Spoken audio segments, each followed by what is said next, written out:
Ca- Ladies and Can gentlemen, ladies and gentlemen, good afternoon. This is the fourth in a series of discussions organized by the Vidhi Center for Legal Policy in collaboration with the India International Center. This series of discussions is, we titled it, Of Bridges and Breaks, the Constitution at a Crossroads. Through this series of discussions, we are trying to foster a more broad-based understanding of the Constitution by creating some awareness about what constitutional law is like, how it is evolving, and where we should expect it to be headed next. For today's discussion, we wanted to look into a specific aspect as part of our fundamental rights under the Constitution, which is the fundamental right to privacy, and specifically the fundamental right to informational privacy. This is a subject which relates to how the government and how the Constitution looks at personal data or data that relates to you or that can identify you as an individual, pick you out from other individuals. For today's discussion, I am delighted to have with me two esteemed guests, two esteemed speakers. First, we have Mr. K.V. Vishwanathan. He's a senior advocate at the Supreme Court of India and was the former Additional Solicitor General. He has also been involved in cases related to Aadhaar, related to government orders on national security agencies, and he has a considerable grip on what the court is currently doing on privacy. And on the other hand, we have Miss Mariam Kamil. She is the DPhil candidate from the University of Oxford. She's been an editor of the Oxford University Commonwealth Law Journal since a few years and was the general editor in 2019 and 20 as well.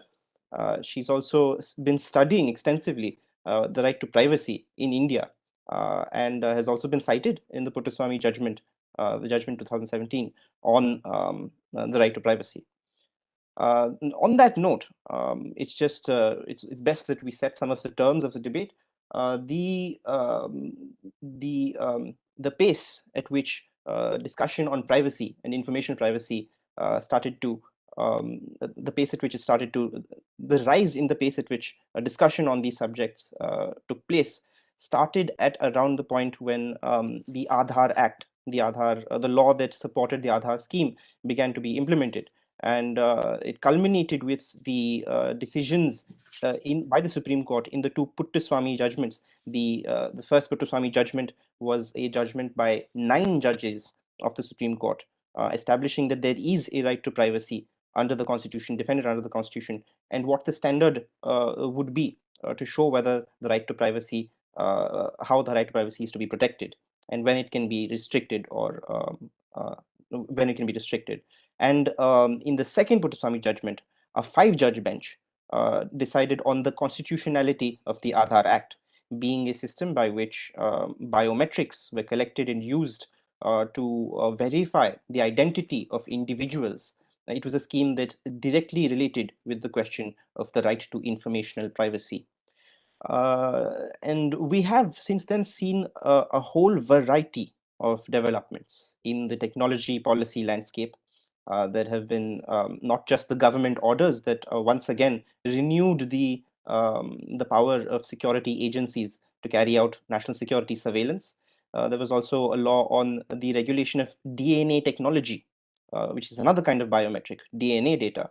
There have also been rules recently, a new set of rules on how internet intermediaries may be required to give up some of their information about individuals to the government on a request from the government. And finally, there are various small incidents that take place almost every day, perhaps every few months. One hears about something like the police asking for a person walking on the street to show their WhatsApp and to search their WhatsApp in front of the police.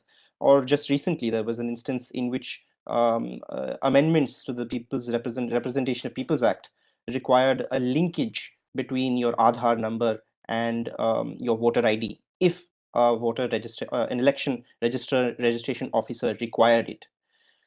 And in this landscape, it's best to step back a little bit, pause, and take a little bit of a broader view about exactly what principles the Constitution establishes to ensure that the government isn't allowed to do whatever it likes with personal data, but that there are some limits on where it can stop and where it has to respect the autonomy of individuals. Just to start out with, I'd like to open with Ms. Kamil. Ms. Camille, I understand you already have a presentation for us to just help us to help lay down the terms. And I'd like it if you could run us through some of these concerns that come up, especially in a layperson's mind when they're first encountering an issue like informational privacy. They might have some difficulty trying to understand what exactly is it that is protected here. When is it protected? Is it worth protecting at all? Is it possible to protect it? And it might be difficult to imagine what a law or a constitution can do to help distinguish between what can sometimes seem very confusing to people, which is the boundary between their own private lives and what they allow the public to see about their lives and control about their lives. Miss Kamil. Thank you very much, Lalit, for inviting me today. Right, so I hope all of you could see the PowerPoints. Now, in my opening remarks, I propose to focus on three aspects of the constitutional right to informational privacy in India. First, I'll attempt to situate the informational aspect of privacy within the broader notion of privacy under the Indian Constitution. Second, I will highlight some of the key issues that arise in cases relating to informational privacy. And third, I will consider the standard of judicial review that applies to cases where the informational aspect of privacy is infringed. As Lalit helpfully pointed out, there are two key decisions, Puttaswamy 1 and Puttaswamy 2. I will be referring to these two cases throughout the course of my presentation. Like I said, I want to start by explaining how informational privacy fits within the broader notion of privacy under the Indian Constitution. Now, after Puttaswamy 1 and 2, it has become amply clear that there are three notions of privacy that operate within the Indian context. This is physical privacy, informational privacy, and decisional privacy. These are conceptually distinct, albeit interrelated categories. And the classification is important because the court needs to ask different questions depending on the kind of privacy infraction that has occurred.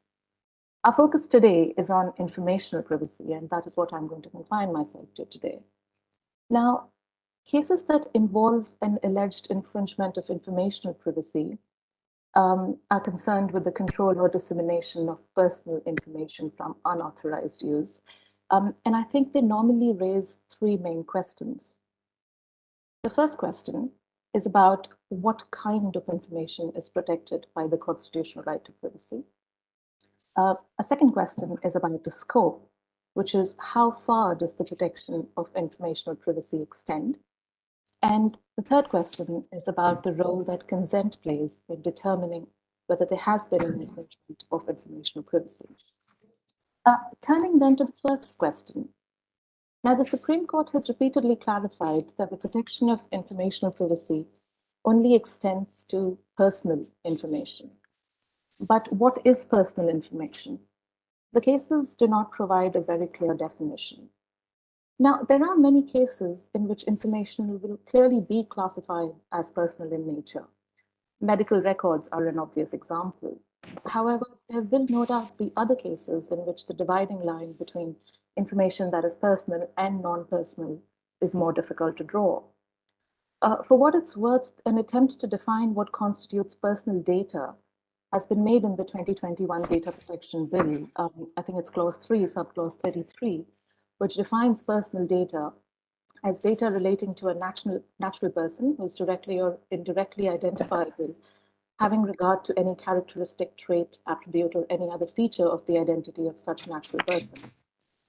The key aspect to note about this definition is that it links the definition of personal data to an identifiable natural person.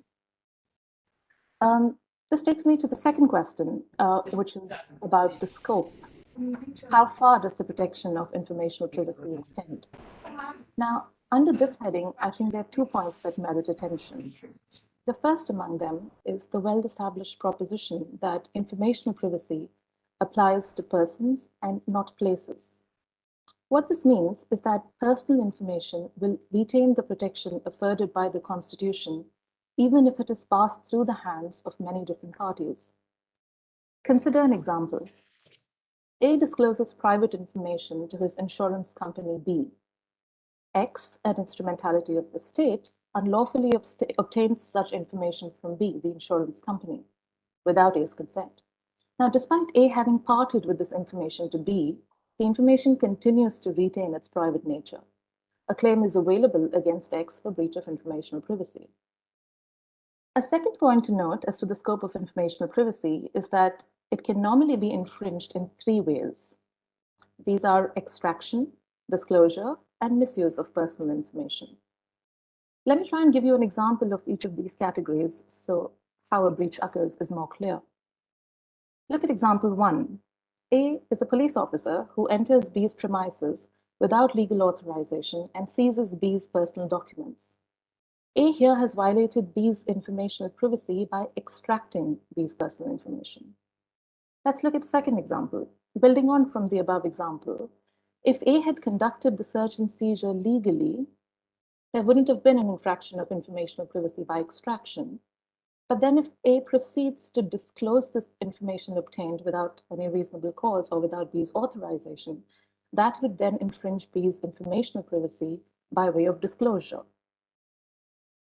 Let's consider a third example. A couple are seen kissing on a government-installed security camera. Now, the officer who is in charge of surveillance, a state functionary, uploads this video on an adult website. Now, in this example, although the surveillance itself must be may be justified by legitimate and reasonable security concerns, it's the misuse of the information that engages the couple's informational right to privacy. A third and final issue which arises when we're speaking about informational privacy is about the role that consent plays in the protection of personal information. The notion of consent is baked into the very conception of informational privacy. As we saw earlier, courts have repeatedly held that a breach of informational privacy only occurs upon the unauthorized use or disclosure of personal information. So what this means is that if a certain use of personal information is authorized by the subject of such information, there's no breach of informational privacy to begin with. We looked at the earlier example, and we can see that the application of the principle in cases where personal information has passed through several hands, in each of those instances, if the subject has consented to the information being disclosed to one person, that does not mean that he or she has also authorized dissemination of such information to other third parties. The final theme that I want to talk to you about today is about the standard or the standards of judicial review that are applicable to privacy cases in India. Now, before turning to the decisions in Puttaswamy 1 and 2, I think it's important to understand how the various standards of judicial review that have been applied to privacy cases in India operate and how they interact with each other. Prior to Puttaswamy 1 and 2, Indian courts largely oscillated between two standards of review that were applicable to privacy cases. One standard is the traditional reasonableness review standard, and the second is a stricter standard of scrutiny. Post Puttaswamy 1 and 2, the courts have now adopted the standard of proportionality. I'll very briefly highlight what these standards are. The traditional reasonableness standard requires the court to answer two questions. The first question is the state pursuing a legitimate state aim or objective? And the second question is the state using reasonable means to achieve its state objective? Strict scrutiny is a more rigorous standard of review, and it involves two questions. The first question is the state pursuing a compelling state aim as opposed to a legitimate state aim? And the second question is the state pursuing the least intrusive means of achieving its compelling aim? Proportionality is the third applicable standard, and it is qualitatively different from the other two. It consists of four inquiries. The first inquiry is the state pursuing a legitimate purpose? As you will see, this is comparable to the first limb of reasonableness review. The second question in proportionality is there a rational nexus between the purpose and the infringing act?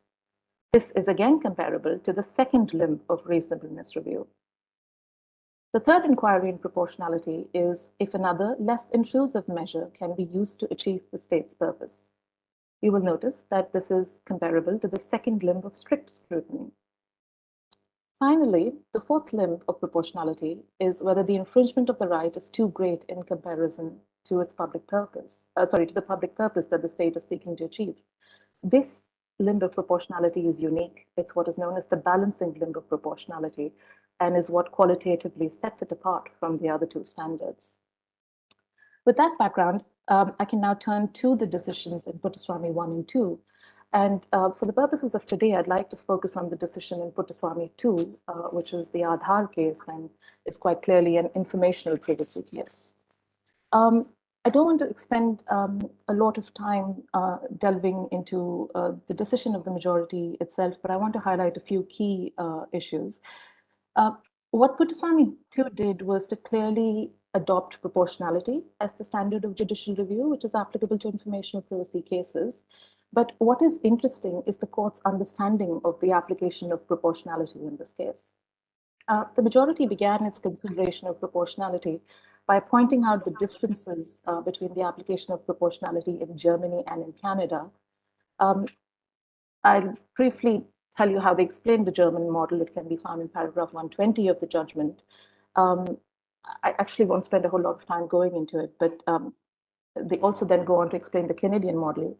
What I will do is to point out the two key differences between the two models, which the majority also highlighted. The first difference was that the Canadian test requires the state aim to be of sufficient importance rather than just legitimate. And the second difference is that the German test insists that there must exist no other less restrictive but equally effective alternative.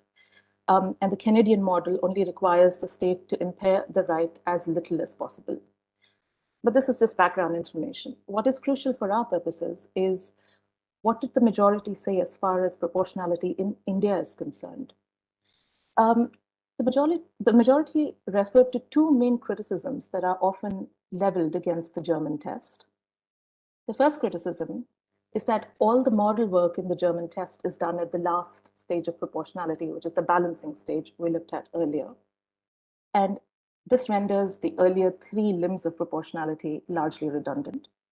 A second criticism against the proportionality test is that the final balancing stage is often carried out in an impressionistic manner, which is unguided by principle.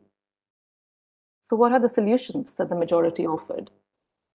They relied on Professor David Bilchett's work to answer the first criticism.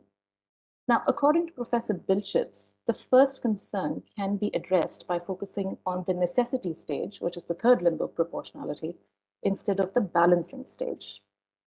Professor Bilchetz suggests supplementing the necessity stage in the following ways. First, to identify a range of possible alternatives to the measure which has been employed by the government. Second is to examine the effectiveness of each of these measures individually. Third is to examine the impact of each of these measures. And finally, to make an overall judgment about which of these measures is the most suitable. As to the second criticism leveled against the German test, which is that balancing is carried out in the fourth stage in an impressionistic fashion unguided by principle, the majority held that to overcome this, established bright line rules can be incorporated. Now, what is an often overlooked aspect of the court's reasoning here is that it actually borrowed this conception of bright line rules from Professor Jochen von Bernstorff. So in fact, the test that has been adopted by the Supreme Court in Puttaswamy 2 is a hybrid test. It's an amalgam of the works of Professor Bilchetz and Professor von Bernstorff.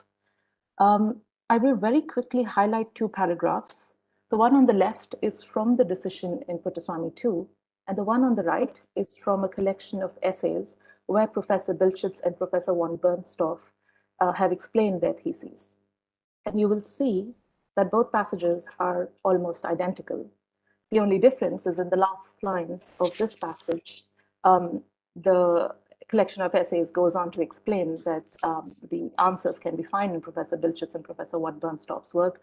In the Supreme Court decision, the work of Professor Bilchetz is acknowledged, but not Professor von Bernstorff's work. So what I want to do now is to very quickly highlight this very complex hybrid model that the majority has propounded. As you will see, it consists of 4 inquiries and a number of sub-inquiries. The first is the state pursuing a legitimate aim? The second is the rational nexus stage of the proportionality test. The third is the necessity stage, which has been supplemented by 4 subcategories proposed by Professor Bilchitz, and the final balancing stage has been supplemented by Professor von Bernstoff's bright line rules. I want to conclude by leaving you with 3 observations about the Supreme Court's adoption of the hybrid test of proportionality in Puttaswamy 2. The first is that the court uncritically adopted Professor Bilchitz's model of proportionality to India. This has been argued by many scholars now that this choice is questionable, not least because Professor Bilchitz's model has not found currency in his home jurisdiction of South Africa, or for that matter, anywhere else in the world. This raises questions about its judicial adoption in India. The second observation relates to the court's adoption of Professor von Bernstoff's bright line rules. What are these bright line rules in the Indian context? The majority offers us no guidance on this. And I suppose the third point is perhaps obvious from what I've been saying so far about this hybrid version of proportionality, which is that applying this test in India is not an easy task. Indeed, there is a danger here that the hybrid test may be so complex so as to render it obscure. In a jurisdiction like India, where the courts are still grappling with the test of proportionality, it's at a very nascent stage of development. Applying such a complex test through this hybrid model is not a very bright idea. And this is perhaps evidenced by the fact that none of the subsequent cases which have come about since Puttaswamy 2 in the past 3 years have really adopted this hybrid test. I think one case has referred to it, but failed entirely in applying this hybrid model to the facts before it. For that matter, the bench in Puttaswamy 2 entirely failed in applying the hybrid model to the facts before it. That is all I was planning to say today. Thank you very much. Thanks so much, Ms. Kamil. That really helps us systematically have a full view of the legal questions, the questions from constitutional law directly that are plaguing the court, plaguing any future court. I had just 2 quick follow-up questions. The comparison of these 2 passages that you showed us, one from the Puttaswamy judgment, Puttaswamy 2, right? And the second from, where was the second one from? It was a combined work of both Bilchitz So and von Bernhoff. so it's actually from Professor Kai Moller's article in the Right. collection of essays, which provides the introduction to the rest of the essays. So And really, there, this is sorry, the passage has just been lifted, huh? More or less, one to a would large say. Yeah. extent, Okay. All right. So almost to that's that. the that's Yeah. the adaptation that our Supreme Court has done to the proportionality test through a particular scholar's amalgamation of 2 different scholars' works. And the second question that I had in mind was regarding these cases after Aadhaar 2. Would you want to just draw attention to a couple of them, maybe? Yeah, I think so. The one that refers to the hybrid model is the Bhasan case. I should find the citation for it, where they mention the Bilchitz standard. Of course, there's no mention of Professor von Bernstoff and his bright line rules anywhere in the court's jurisprudence.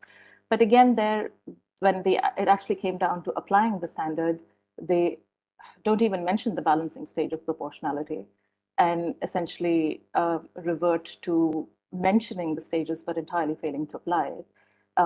We've seen in the Aadhaar case itself that they completely failed in engaging with the third and the fourth limb of proportionality, leave alone the Bilchitz and the von Bernstoff's models. But many of the other cases as well, if you look at, I think there was the sorry, I'm forgetting the cases, but there's the Kashmir decision which came about on Article 370. Again, their proportionality was referenced from Puttaswamy 1 rather than Puttaswamy 2. And insofar as most of the newer cases also, wherever privacy has come up, they've preferred to revert to the Puttaswamy 1 test of proportionality propounded by Justice Chandrachud rather than this hybrid model. All right. Thanks so much. So I just, for the audience's sake, I just want to lay out once again, very quickly, the 4 prongs of the proportionality test, because we will come back to this from time to time. The first one requires that there be some legal measure. It has to be in law, and it should be aimed at a legitimate. It should be on a legitimate aim, a legitimate state aim. So there's legality and legitimacy involved with that one. The second is that it must be suitable to that aim. There must be some suitability. The second is that it should be necessary, which means that there should be some comparison between whether there were some other means available to achieve that same aim and whether or not the mean that was chosen by the government was really the one that, or whether there was any other option which restricted the right less, whether it was less harmful, kind of like a cost benefit analysis, you could say, roughly speaking.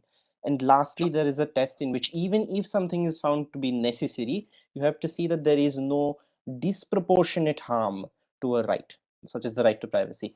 Mr. Vishwanathan, now that we've gotten a little bit of a grip of the landscape or the conceptual landscape, I wanted to hear from you a little bit more about the practical side of what you see in courts. How do you see the outlook of these tests evolving? Do you see courts really coming to terms with applying this in such a complex manner? And Yeah, also, just a quick question on the scope as well. You'll recall that the consent, the line of consent versus not consent, was a line versus non-consensual measures, was a line that seems to trigger the right to privacy. If you had any views on that, whether you think that that is a viable route. it's good afternoon, Lalit. Good afternoon, Mariam, and all of you friends who have taken out time. Lalit, before I get to your question, can I have a brief overview from my perspective? Mariam, of course, has taken us through the concept. It's extremely useful. But to answer your question as to how the courts are coming to grips with it, one need to ask the question, why are these tests evolved? See, for that, if you go back a bit as to the importance of privacy as a fundamental right, and what is this informational privacy about, and why is it so greatly valued? Certain principles emerge, and that is why I think your webinar today is of seminal significance, because I have always felt that while people value privacy as a concept, it's an abstract concept. As the Supreme Court quoted Richard Posner, there is too much of readiness and willingness to surrender the informational part of the privacy. So when we talk of informational privacy, it is our claim to control the terms of certain personal information we possess. Our age, income, sexual preferences, medical conditions. So the debate arose when Aadhaar was challenged. At that time, it was an executive instruction. An objection was taken by the government that privacy is not a fundamental right at all. And they said Sharma's case as early as 1954, in the context of an ex post facto law and self-incrimination, and Kadak Singh's case had disowned privacy as a fundamental right. So when the court went into it, it found that privacy was traceable not only to Article 21, but also the dignity part of the privacy emanates from the other fundamental rights in the chapter. And because it is an intangible right, as opposed to incarcerating somebody, somehow its value is not readily realized when it comes to its application. So all these principles, all these restrictions are evolved to ensure that the right of privacy is fully secure. You don't have to go far beyond, except recapitulate the 9 principles of privacy, which applies to informational privacy, to appreciate as to how any attempt to infringe privacy should be so narrowly tailored, and that it should be backed by a law, as you rightly said, and as Mariam mentioned it in her presentation. It should pursue a legitimate aim, and it should be the least intrusive measure that the government has evolved or the private entity has evolved to associate you in a venture. Now, the easiest example is your Vidhi's website. When I logged into to see the banner, I found that Vidhi gives utmost respect to privacy because it makes it very clear that even if I seek your email ID and your name, it is for a very limited purpose, for enrolling you for a webinar or for permitting you to access the website. And we don't allow it to be used for any other purpose. So you follow the collection limitation. Principle number 1, you follow notice. You take an informed consent. You indicate the purpose for which you are taking the information. Like this, when others ask, the court says you must have access to correct any data given. It must be secure so that it is not, disseminated, like in the case of the insurance company, which gave it to the instrumentality, which Mariam said, the storage limitation, and that there should be accountability and openness. So all these are evolved to make it a meaningful right. So when I am asked to provide an information, sorry if I sound very basic, because I know among the audience will be illustrious lawyers, but there could be law students, there could be laymen. When you're asked to write out your data, you should ask yourself, is it required for this purpose? If my income is to be known, is there a need that my particular income as returned in the previous year should be known? Or is it enough if a particular slab is given and I am asked to indicate that? You see, is the information required? Is it not enough if it is given on a need to know basis? And ensure that it is confined to the purpose for which it is sought. So all these restrictions are evolved in the debate that, raged in several countries in Europe when they drafted the code. These limitations were evolved. But the problem really is in its application. And we'll come specifically to the application by the courts and how the courts have been able to grapple with it. Just if we can digress a bit and see the landscape that is evolving in India. After privacy was debated, the court was told that a committee is constituted and a data protection bill is in the anvil. Court took that assurance. Court said, since data has to be regulated, the data principle, that is each one of us who give the data, is the owner of the data, is entitled to control that data. It is given in inevitable circumstances for employment, for other purposes, to a fiduciary who takes the data. And then they said you have a data authority, an independent authority, independent of the government. And Justice Sri Krishna, the illustrious judge, wrote out a report substantially, maybe the people have raised issues with the report and the draft bill that was annexed. On consent, it narrowed it down as to in what circumstances non-consensual data processing can happen. But today in the 2019 bill and further diluted in the, the Joint Parliamentary Committee bill, a larger leeway is sought to be given. Inclusive provisions are added to expand as to how non-consensual situations data can be processed. More importantly, on surveillance, you see, the debate has been if data is given so much importance and if everything is to require consent. As the Supreme Court quoted Posner and said that greatest friend of the terrorist is also a privacy. They will have a gala time. So if intercepts are to be made, so the court recognized, and Justice Sri Krishna said, of course you have exemption, but have a judicial oversight for it.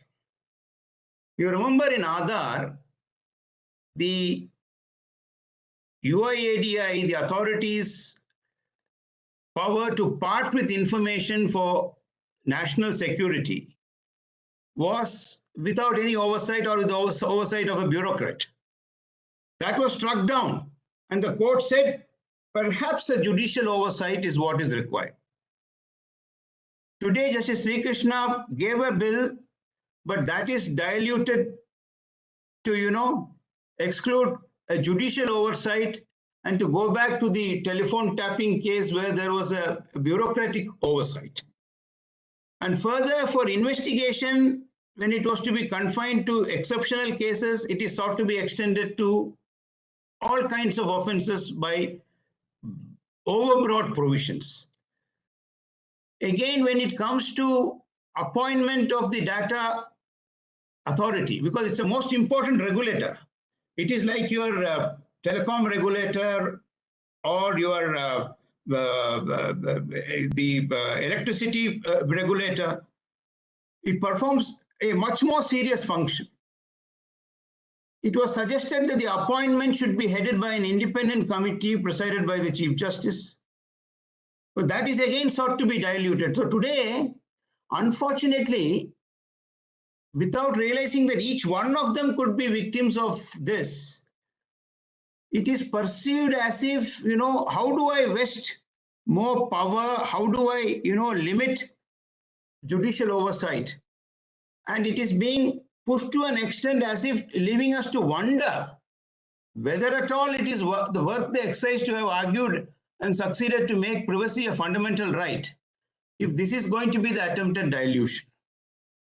Again, powers are given to issue directives by the government.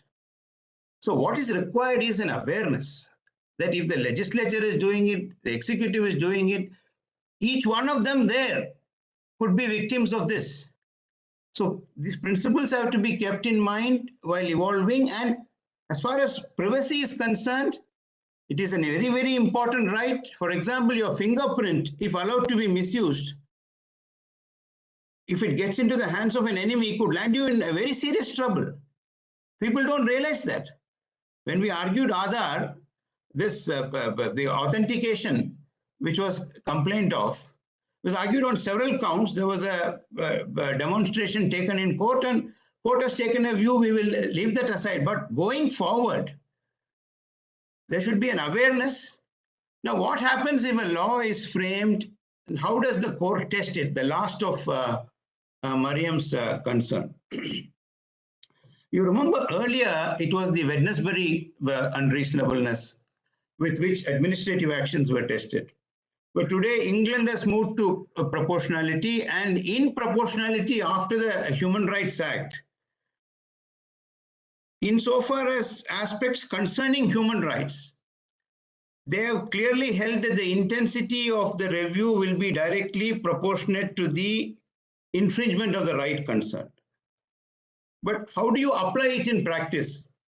The German model and the Canadian model were discussed and a hybrid model accepted. But I think the court will have to have some touchstone, and they have now come to this conclusion that if they set out the range of responses which the government could have come out with, and if it fits in any of those, and even if it is not the least intrusive, not in that sense that there is an alternative to least intrusive, because whenever least intrusive is advanced, it is said that it is not as efficient as the earlier measure. But the court then expects the government to set out that among the range of responses that you could have had, you have chosen the one which best protects privacy.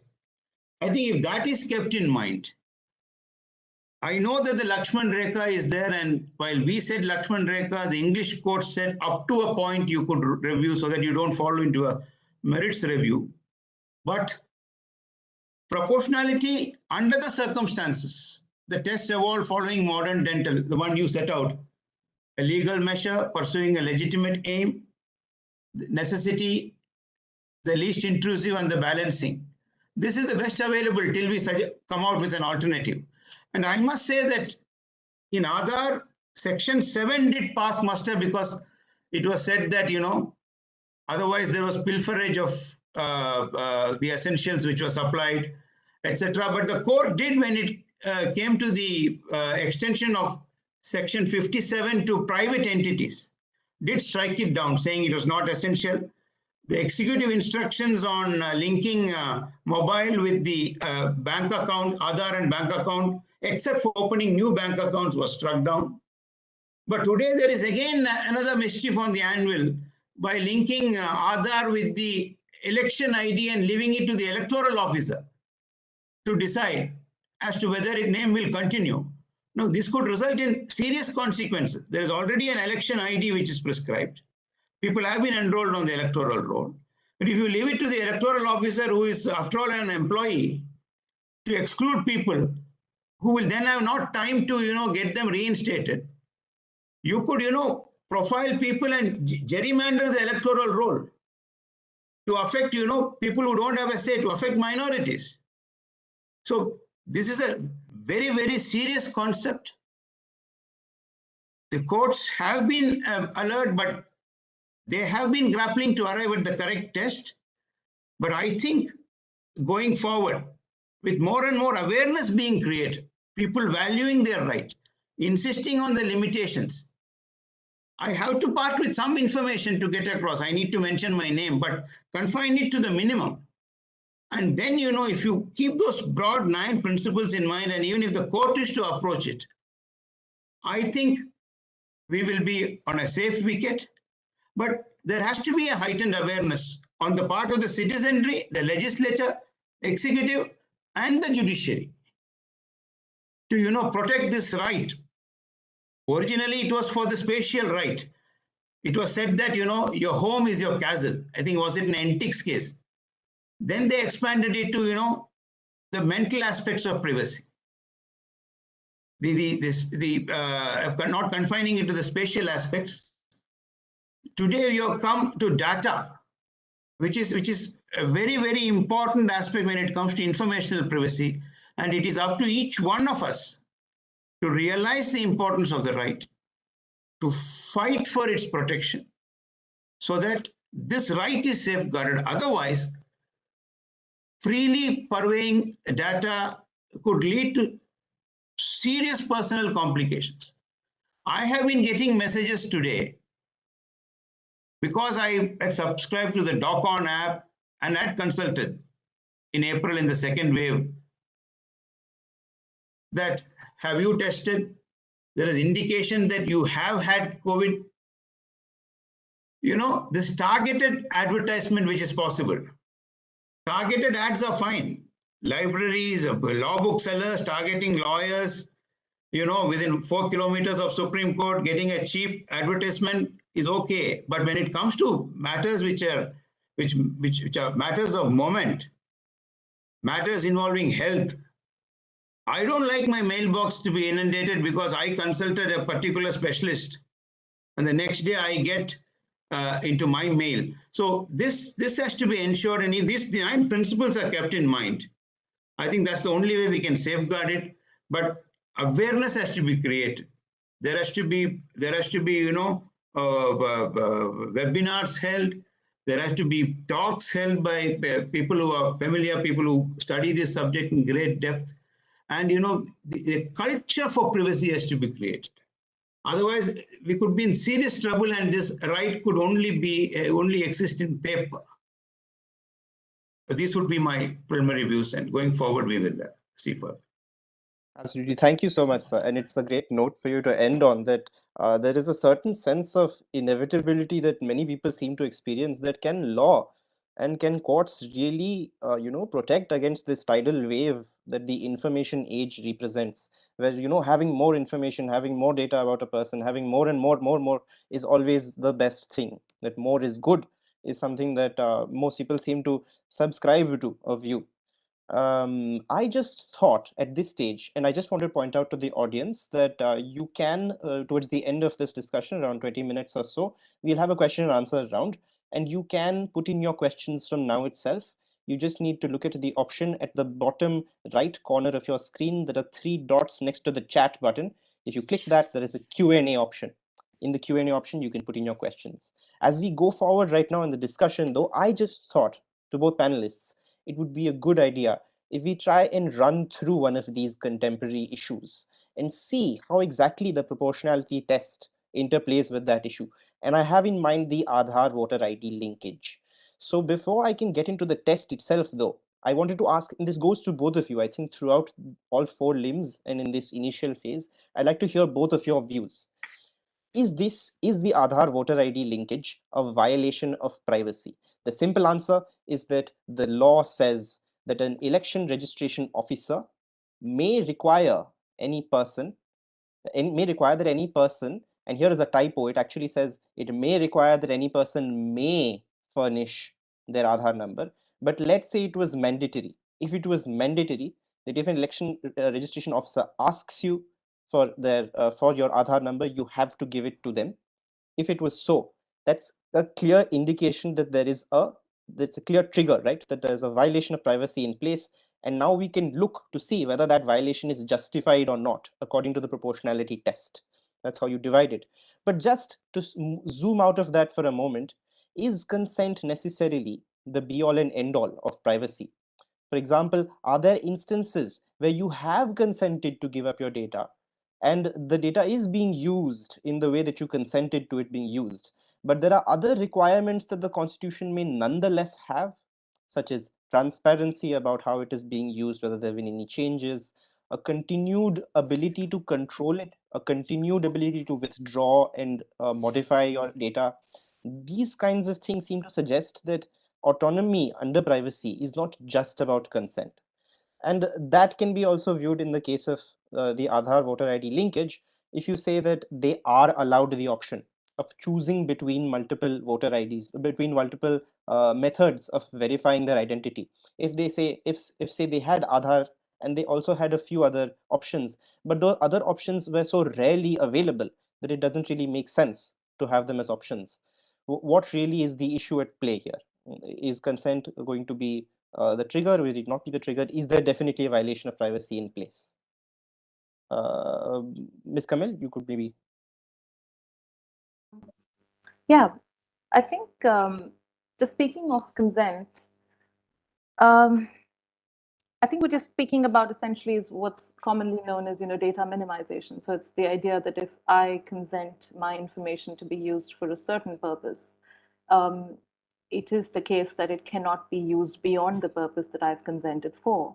And if you look at the GDPR that was drafted a couple of years ago in Europe and the UK, it's very much along, similar lines that it's an entity which is collecting data cannot go beyond the purposes for which um, it is the intention behind why the data is being collected.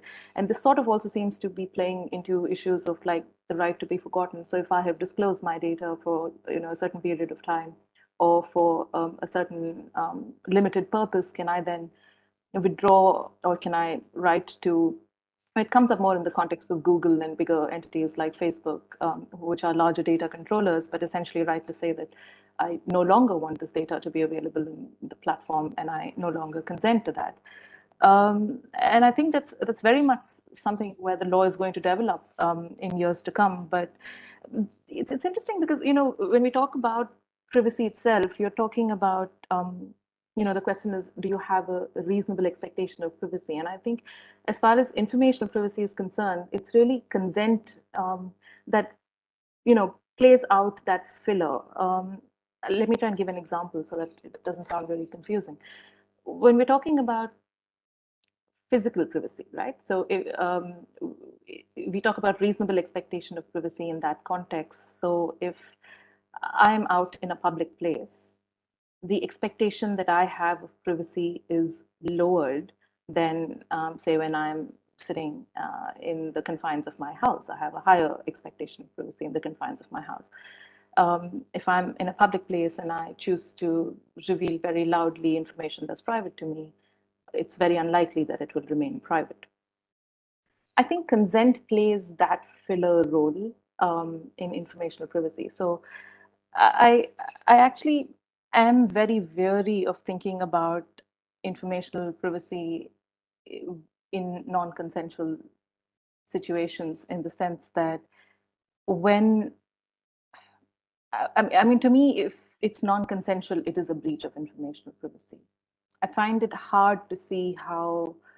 Um, I think the default mode is either there is consent or there isn't. And the default mode is if there is no consent, then that is a violation of informational privacy unless the state objective is so compelling that it's justified.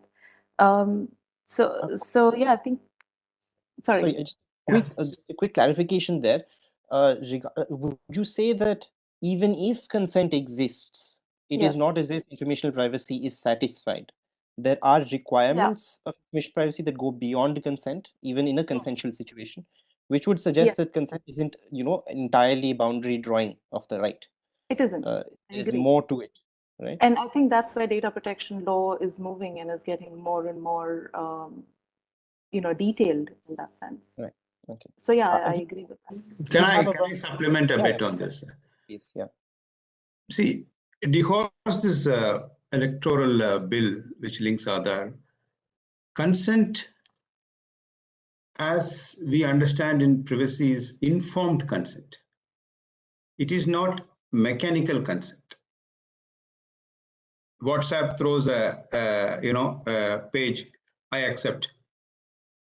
I mean, you have no idea what it is, what their privacy policy is.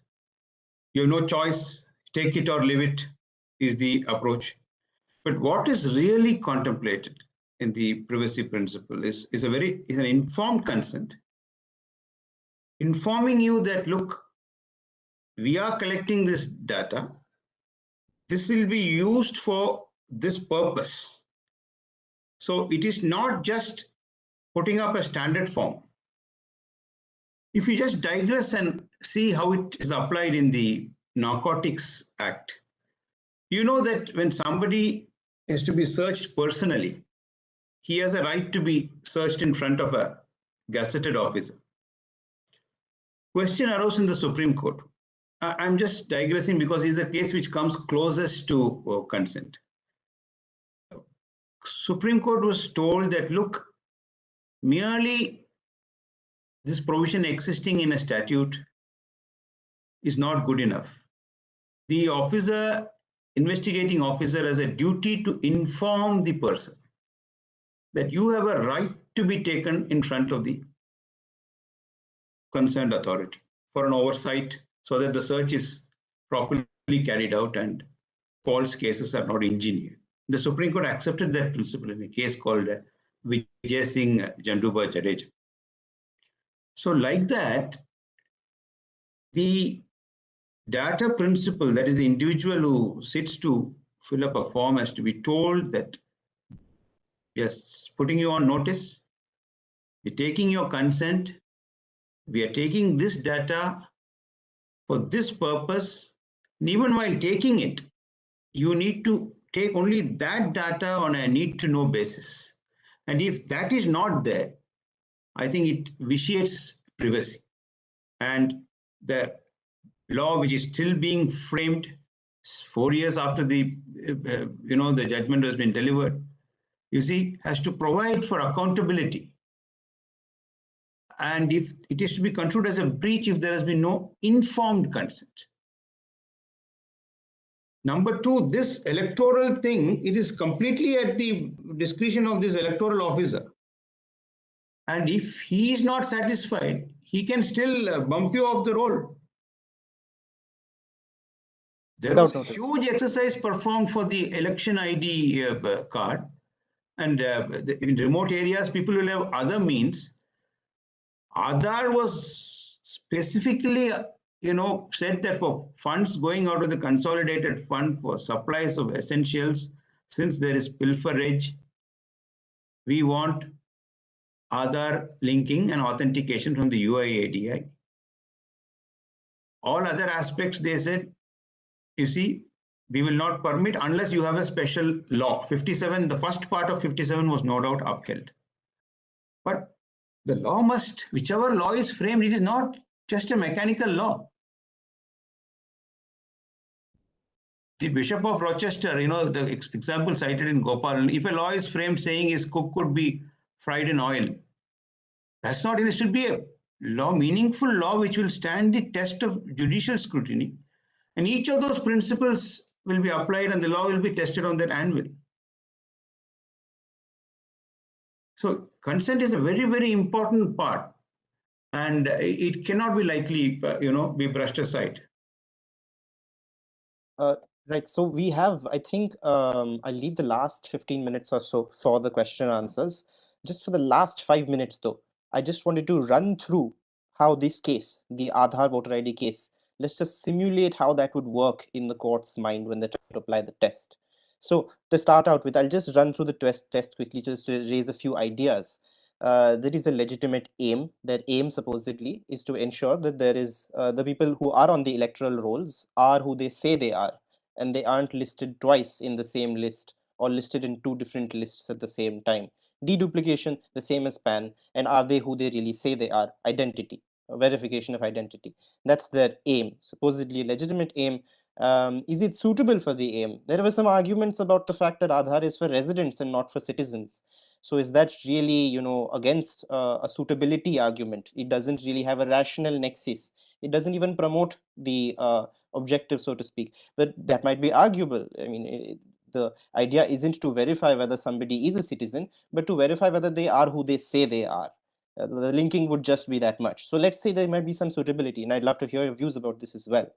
The next step, the last two prongs, necessity and proportionality, in the strict sense, these two have always been the real crux of the application of the test to any instance of the right to privacy. So, where really do we see ourselves when trying to verify people's identity in the electoral rolls? Does any argument that you have to link it with Aadhaar necessarily rehearse all of the problems that Aadhaar had? Is Aadhaar itself necessary to engage in identification? Does that rehearse all the same sorts of problems that were dealt with in Puttaswamy too? And lastly, in proportionality, we heard from Ms. Camille about how there is this idea that you can have strict lines and it isn't just an ad hoc balancing. Nobody just really has a scale and is going to put weights on both sides of it, but there will be some strict lines to be able to demarcate. How are these strict lines going to come up in the case of Aadhaar and voter ID? Is it that political preferences might be a slightly more important and sensitive kind of information? Why is it that Aadhaar didn't look at biometric information as being as weighty in trying to do that balancing? That's, I guess, where I'll stop. Ms. Kamil, would you like to weigh in? Yeah, thanks, Lalit. So I think just looking at this example, you are right that it would perhaps pass the first limb of proportionality, fairly straightforward. There is arguably a legitimate aim in the interests of verification and preventing deduplication. Let's assume on the second limb as well that there is a rational nexus between trying to link Aadhaar and voter IDs. For the sake of argument, let's assume it passes that limb. I struggle to see how it would pass the necessity limb because, I mean, parting with my biometric information, every time I need to link with voter IDs or to simply give to simply verify my identity if this is the person, and to prevent deduplication, I think it's certainly not the least inclusive way of achieving it.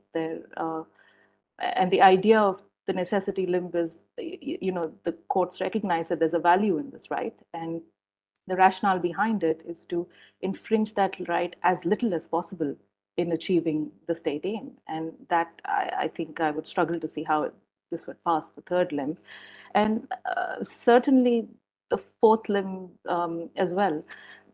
See, the bright line rules which are proposed by Professor von Bernstorff, I think should be taken with a pinch of salt because again, you see, his thesis is not bereft of flaws. There are serious issues with having rigid bright line rules because the way the balancing limb of proportionality was originally understood, it was understood to be a it was understood to be a sliding scale. So now, obviously, there are instances where the state aim will become so important that it will trump the intrusion of the right. But for the same state aim, there can be another counterfactual where the right will trump the state objective. So it is really a sliding scale. It is a balance. You have to look at it on a fact by fact basis to see. Let me try and give you a very simple example. Um, if the aim that the state is trying to achieve is to prevent crime, and they choose to come and search my house, if the crime that I'm being accused of is something like theft, then they need to have authorization, and it would arguably be a serious infringement on my right if they came and turned my house upside down.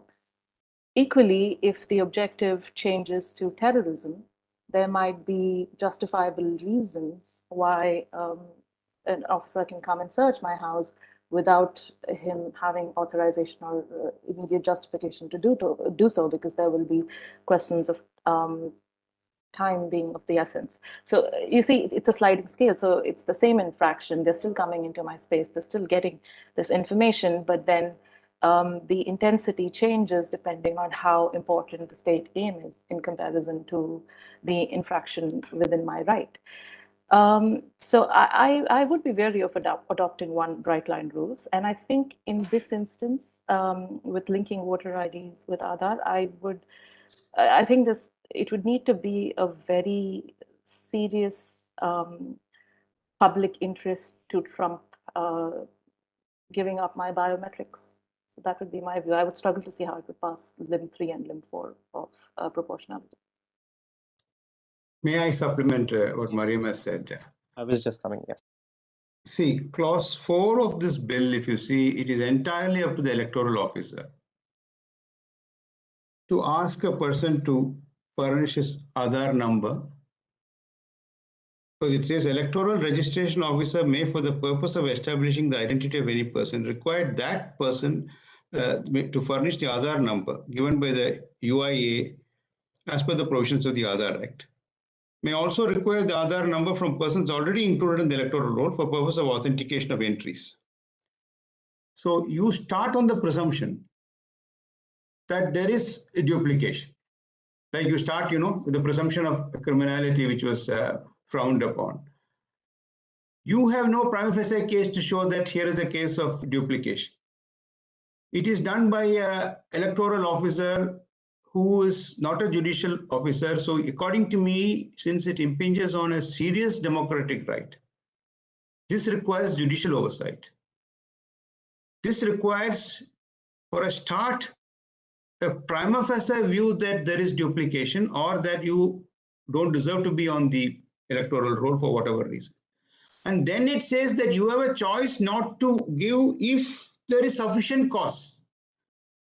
Now that is also left to him to decide. And for such a person, an alternative is taken. So if the electoral officer decides that I am going to bump up the electoral roll, there is no mechanism for him to get his name included or reinstated before the election is over. So imagine the damage it could cause. Not only on minorities, on political affiliations. You see, I know that a particular pocket is consistently returning a candidate of an ex-political party. And I have no, sympathy for X or Y political party. They will all, do it to serve their best interests. Delhi is returning a particular party. The other states are returning particular parties. Now, knock off.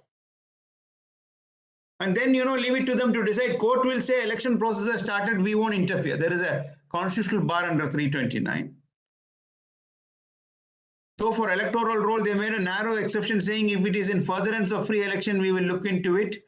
But it will be too late. By then, the election will be over and done.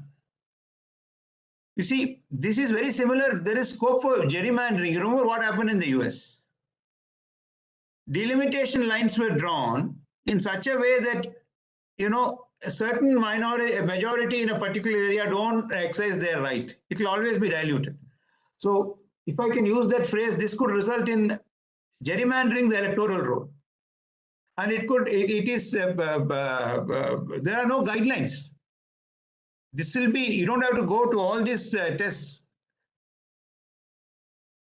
Manifestly arbitrary, delegation, excessive delegation of essential legislative function, failure to fulfill the privacy tests of proportionality on several prongs, And among the range of options, this is not the option which the court will be persuaded to accept. So this is a suspect legislation, and this is all, getting back because, see, the Aadhaar confined its validity to Section 7, the essential supply. National security provision was struck down. 57 was, second part was struck down. So today, these are all attempts to, bring it back. They think some formal law is enough, but this could result, this could all boomerang. These are Frankenstein monsters being created. There's a general unease about exactly how it is that there's a general sense of uncertainty about people seem to think it's just my voter ID. It doesn't really say how I'm going to vote. It just says that my name or my address or something like that. What information is on the electoral rolls? And so this distance between the immediate information in front of them and the possible information that the government can aggregate using such linkages, that distance is too much for many people to jump, so they don't end up seeing the threat. And exclusion, I Lalit, sorry, I'll take one more minute. Aadhaar, we argued exclusion. You see, this authentication is okay in cities like Delhi, etc. There also, tell you an example of what happened. In remote villages, when people even can't get to the fair price shops, women living by themselves, you see, a lot of hanky panky happens. The OTP is of the ration shop owner. He gets the OTP, the diversion, the point of sale machine, doesn't work. The authentication doesn't work. With the best of Wi-Fi's, the authentication fails. Fortunately for operating bank accounts, that circular was struck down. Otherwise, we'll all be running around to operate our own bank accounts. When the case was going on and people were briefing us, it took us time to grasp this. So it was a year end, and there was a relative who works in a bank who said, they collect deposits. That some of you family members, why don't you give us year end deposits? So at that point, this authentication was in vogue. And with the best of Wi-Fi's at home, the machine won't take the authentication. So we are now talking of large-scale exclusions, which will be in the electoral roll. So with all that, you're creating awareness, and this awareness is what is important, you see. As lawyers, it took us time when, the people, the activists were briefing us. Unfortunately, whoever speaks of privacy is considered as a left-leaning liberal. It's not said, it is our right. It is our individual right. It's your right, my right, your family's right. We should be very, very, loath to part with all this unnecessary information. Thank you, Mr. Vishwanathan. On that note, there was actually a question very similar to it, so I'll just pose it to you quickly. The Aadhaar judgment, the judgment on by the 5-judge bench, it actually didn't look into this question of exclusion very systematically. It took on board some conditions placed by the Attorney General, and it went forward with that. But Mr. Amartya Sharan asks that exclusion in the course of Aadhaar failures was, treated lightly, but would they do the same if it comes to exclusion from electoral rolls, if that is the necessary effect, disenfranchisement from your right to vote, essentially? Would that trigger, a stronger reaction from the Supreme Court? It's a very, very interesting and an important question. See, in exclusion in Aadhaar, you will find the judgment saying that in the PowerPoint presentation given by Mr. Pandey, some of us also questioned him there, is at 99% accurate. Now, the court somewhere says that petitioners also proceeded on that basis. But what was argued was, you take 1% of India, just see what the figure is. And if they get excluded, you see, you can't have 100% accuracy, but you should have means so that there is no exclusion. So, but I'm sure when it comes to this democratic right, there you see there's an overwhelming argument that there was pilferage and the essentials given out of the consolidated fund was reaching the wrong hands. And Section 7 passed muster. But this will be viewed even more seriously. and exclusion, because this is a very, very hastily drafted bill with no safeguards whatsoever, and leaving it to the electoral officer would result in disastrous consequences. And I'm sure Amartya Sharan can be rest assured that the court will view it with greater seriousness. Yeah, this is another question from Ms. Kamil. It's asked, how does the test of proportionality work in cases where the state is violating by omission? For example, it's not protecting someone's privacy where it should be. Essentially about whether it has a duty to defend against invasions on privacy by private persons, say internet intermediaries or platforms.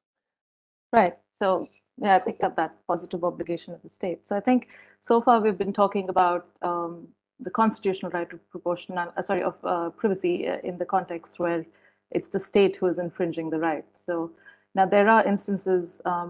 It's known as horizontal application of right, and I think it's still unclear whether this applies in the Indian context. I think as far as privacy is concerned, to privacy cases in the Indian context, and we'll have to see how it develops. But I think how proportionality would play out in those contexts is at least the way proportionality operates in Europe. The balancing limb also includes balancing two competing rights. So freedom of speech and right to privacy is where it very often comes up. So in instances where the state is protecting the right by way of positive obligation, and by default, then two private competing interests would be at stake. It would again be a balancing act where the private right of one individual would be balanced against the right to privacy of another. And the proportionality test is nuanced enough to account for that. Right, thank you. Mr. Vishwanathan, here's a quick question from Mr. Arvind Datta. He asks, what is the need for road rolling certain of these processes, like constantly asking for linkage between Aadhaar and PAN year on year? I guess the question can somewhat be linked to whether it needs to carry on, or whether it can be withdrawn. Can the linkage be removed? Can your consent for things be withdrawn? Is that the kind of way that we should be looking at privacy, but we haven't been, because we've treated all cases as a one-time violation, but privacy is just not like that.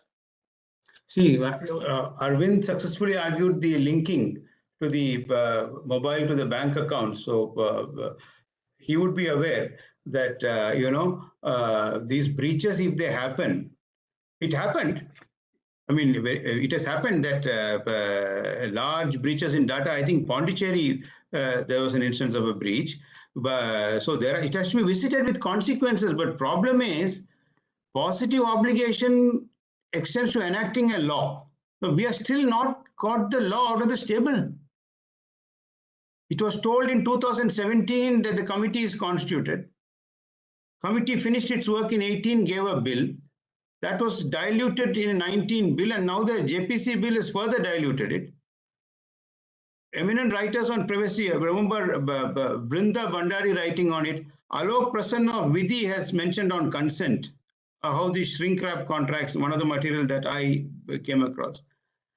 Now, it has to be visited with consequences. It has to be, visited with, otherwise, where is the deterrence? Right. Thank you. I think we are coming to an end of our time. It's just a minute left. I want to thank both of the panelists here. You've been absolutely delightful in your discussions and the answers that you have brought forward. Thank you to the language interpreters also on the panel here today. Thank you to the organizers at IIC, and absolutely thank you to the audience. You've been a lovely audience with your questions. There have been more than I could actually take up at this point. There were some further questions that I definitely wanted to ask from the ones listed here. We hope that you can join us for future editions of this discussion. It's called Of Bridges and Breaks. It's about the Constitution at a crossroads, and there's no better time to be looking at the Constitution as when it is in such as when such momentous change is happening, and when the choices about the Constitution will have such long-standing consequences. Thank you once again, everybody, and look forward to hearing what you might have to say. If there's any feedback on the discussion, and it's completely understandable that we may not have the answers to all the questions about constitutional law today. It's a long game to be played. But I hope, at the very least, that we have raised some interesting questions and brought up points that you may not have encountered before. Mr. Vishwanathan, Ms. Kamil, thank you so much. Thank you. Thank you, everybody. Lalit. Yeah. Thank you for Thank having you, us. Ms. Mariam. Thank you. Thank you. We thank the interpreters and Mr. Sandeep for organizing it. Thank you.